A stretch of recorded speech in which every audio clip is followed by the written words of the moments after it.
ایک بھائی نے فرمایا کہ مدینے کے آداب کیا ہیں، وہاں پہ ہم کیا کریں اور کیا نہ کریں۔ دیکھیں مدینے کے آداب یہ ہیں کہ ہر اس کام سے ہمیں بچنا ہوگا جو شریعت کے لیے شریعت ناپسندیدہ قرار دیتی ہے، یعنی وہاں جا کے گناہ نہ کریں، چیخنا چلانا، بے ادبی کرنا، وہاں کی چیزوں کو حقیر نہ سمجھیں، حتیٰ کہ کوئی چیز کھائی آپ کو پسند نہ آئی، زبان بند، کسی چیز پہ تنقید نہیں کر سکتے۔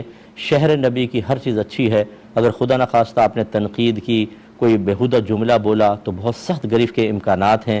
روضہ رسول پر حاضر ہوں تو بالکل ادب اور احترام سے 4 فٹ کے فاصلے پہ کھڑے ہوں، درود پاک پہلے سلام پیش کریں سرکار کی بارگاہ میں، شیخین کریمین کے، جب تک اجازت ہو درود پاک پڑھیں، دعا کریں اور آرام سے باہر آ جائیں۔ جالیوں کو ہاتھ لگانا، وہاں پہ چیخنا چلانا یا یہ ارادہ کر لینا کہ میں تو کھڑا رہوں گا، کوئی دھکے دے کے نکالے گا تو میں نکلوں گا، اس میں شور شرابہ کروا دینا یہ کوئی ادب نہیں ہوتا۔ بالکل ادب اور احترام کا مظاہرہ کرتے ہوئے نکلنا چاہیے۔ ہر اس چیز سے وہاں بچیں جو وہاں کے اعتبار سے خلاف قانون ہے کہ اپنے آپ کو خامخواہ ذلت پر پیش کرنا لازم آئے گا۔ تو یہ تھوڑے سے امور ہیں، ان کا بس خیال رکھیں، خاص طور پر گناہ سے بچیں، خاص طور پر بیزاریت سے بچیں۔ ہمارے بعض بہن بھائی یہاں پہ نعتیں سنیں گے تو روئیں گے فراق شہر نبی میں۔ ہم پہنچ جائیں کسی طرح مدینے پہنچ جائیں، اچھی بات ہے، میں اس کا انکار نہیں کرتا ہوں، لیکن وہاں پہنچ گئے، اچھا پہلے دیکھا ہے جو اس طرح کے اصلی ذوق پیدا نہیں کرتے، صرف شوق کے تحت جاتے ہیں یا عارضی کیفیات سے مغلوب ہو کر جاتے ہیں، 2 دن 3 دن 4 دن، اس کے بعد بچے گیم کھیل رہے ہوں گے، عورتیں پکنک شاپنگ کے لیے چلی گئی ہوں گی، مرد ہوٹل کے روم میں بند ہوں گے۔ اس کے بعد 8 دن گزرے، اب واپس آنا ہے، لیکن فرض کریں فلائٹ کینسل ہو گئی، 2 دن بعد فلائٹ ہے، یہ 2 دن اضافی، حالانکہ ایئر لائن روم دے رہی ہے، کھانا پرووائڈ کر رہی ہے، لیکن میں نے کتنوں کو دیکھا ہے کہ گالیاں بکنا شروع کر دیتے ہیں، غصے ہونا شروع ہو جاتے ہیں، جس ٹریول ایجنٹ کے ذریعے آئے ہیں اس کو فون کر کے سنانا شروع کر دیتے ہیں۔ ارے بھائی آپ تو نبی کریم کے مہمان ہیں، 8 دن تھے، سرکار نے 2 دن اور روک لیا، آپ کو تو شکریہ ادا کرنا چاہیے۔ آپ گرم ہو جاتے ہیں، آپ گالیاں بکنا شروع کر دیتے ہیں، آپ بیزار ہو جاتے ہیں، معاذ اللہ ثم معاذ اللہ۔ اگر کوئی اتنا کمزور باطن کا خدا را نہ جائے، 10 سال بعد چلے جائیں، پہلے اپنی باطنی تربیت کریں تب جائیں، ایسا نہ ہو ایمان ضائع ہو جائے۔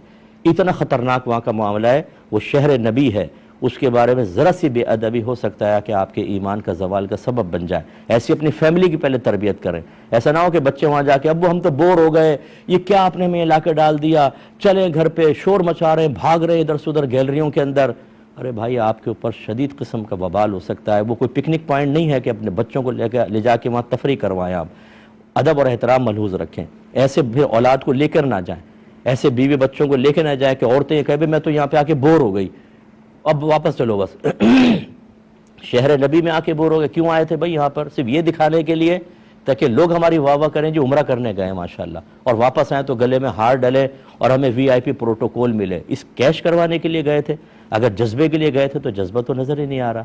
میرے الفاظ سخت ضرور ہیں، لیکن ہم نے بعض اوقات ایک رسم بنائی ہوئی ہے، اور اس رسم کے اندر اپنی مرضی کے موافق جب کوئی چیزیں ملتی ہیں تو بہت خوش رہتے ہیں، اور خلاف چیزیں ہوتی ہیں تو پھر نہیں دیکھتے کہ کس شہر کے بارے میں، کس مقام کے بارے میں ہماری زبان سے کیا کیا جملے نکل رہے ہیں، اور ہم کیا کیا وہاں پر مغلظات بک رہے ہیں اپنے منہ سے، اور کس قدر غلیظ باتیں اس شہر نبی کے اندر ہو رہی ہیں۔ ان تمام چیزوں کا خیال کریں، اور میں اعادہ کرتا ہوں، پہلے اپنی باطنی تربیت، اپنی فیملی کی باطنی تربیت کریں، پھر وہاں پر جائیں، ورنہ سب تباہ کر کے واپس آئیں گے۔ آپ کو اگر میرا بلاوا آ گیا تو میں کوئی باکمال نہیں ہوں، یہ اللہ کا کرم ہے کہ وہ جس کو وہاں پر حاضری کا موقع دے دے۔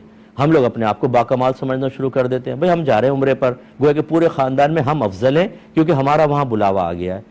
بلاوا نہیں، ایک آزمائش آ گئی ہے، ایک امتحان آ گیا ہے۔ جو یہاں پر ہے شاید ان کا تو امتحان اتنا ہے ہی نہیں، ان کا ایمان کہاں سے خطرے میں ہوگا؟ خطرے میں تو آپ کا ہوگا۔ اگر وہاں جا کے آپ نے بد تہذیبی کی تو بہتر تھا کہ آپ اپنے گھر کے اندر رہتے۔ اس لیے اچھی طرح اس بات کو سمجھا جائے۔